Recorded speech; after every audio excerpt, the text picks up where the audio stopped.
morning to all. From a stepping stone course book, turn page number 11. In our page number 11, we have a humorous poem, Sir Smasham Up. Before stepping into the poem, let's talk about the poet and the poem. Sir Smasham Up is written by Emile Victor Rieu. Emile Victor Rieu was a British classicist, publisher, poet and translator. In this poem, Sir Smasham Up comes in just as the poet is having tea. While mixing his tea, Sir Smasham Up manages to roll a sugar cube down his knee. He then sits down on a chair as his host is inquiring about his brother and falls and breaks the chair. When Sir Smasham Up goes to get a view through the window, amusing the window to be open, he puts his head in and smashes the window. While admiring the host's china plate, Sir Smasham Up drops it on his toes and breaks it. He then takes leave and his host tells him that he must come again and that he is happy that Sir Smasham Up is fond of porcelain. Through all these mishaps, Sir Smasham Up does not hurt himself and his host reassuring him that he has not done anything clumsy. Now let us step into the poem. Welcome back to the poem Sir Smasham Up. In the first stanza of the poem, the host is the narrator. We come to know of what's happening, including Sir Smasham's reactions and apologize through the host. The host offers Sir Smasham a cup of tea with sugar and milk. Sir Smasham ends up dropping the sugar cube off his knees, which is where he had kept it.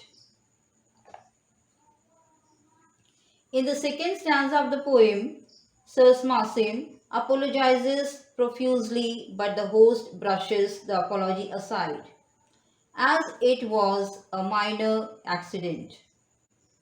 In the third stanza of the poem, clearly, Sir Smasham is still apologizing because the host asked him kindly not to say another word about it.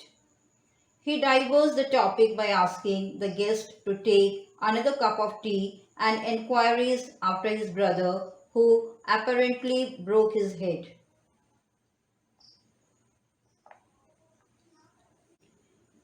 In the fourth stanza of the poem, Sir Smasham's brother has not recovered yet.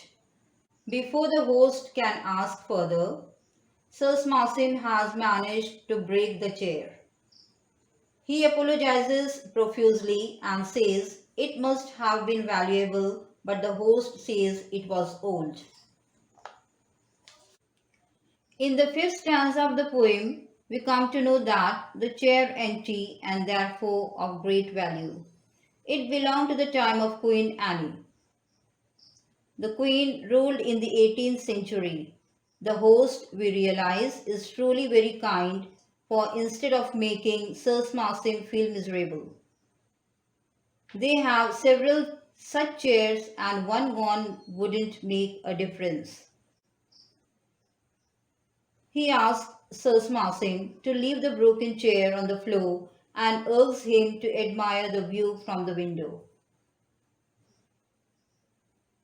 In the sixth stanza of the poem, he asks Sir Smasham to look at the beautiful view. But before he can say what the beautiful view is, Sir Smasham has hit his head against it. He failed to notice that the window was shut and banged his head against it.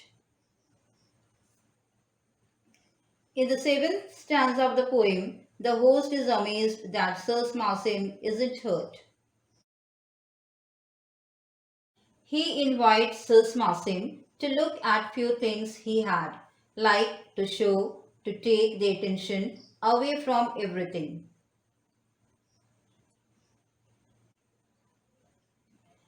In the eighth stanza of the poem, Sir Smasim breaks an expensive china plate while the host is showing it to him. Just as the host tells Sir Smasim it is worth a lot of money and is beautiful, Sir Smasim drops it, breaking it into pieces. The host inquires if Sir Smasim's toes are hurt because that's where the plate fell. In the ninth stanza of the poem, Sir Smasim says his elbow brushed the plate off the shelf, which in truth is quite a careless action on Smasim's part. However, the host pacifies Sir Smasim by saying anyone could have made that mistake, including himself. The host continues to tell him about something else, but Sir Smasim, realizing he has done enough damage for the day, departs hastily.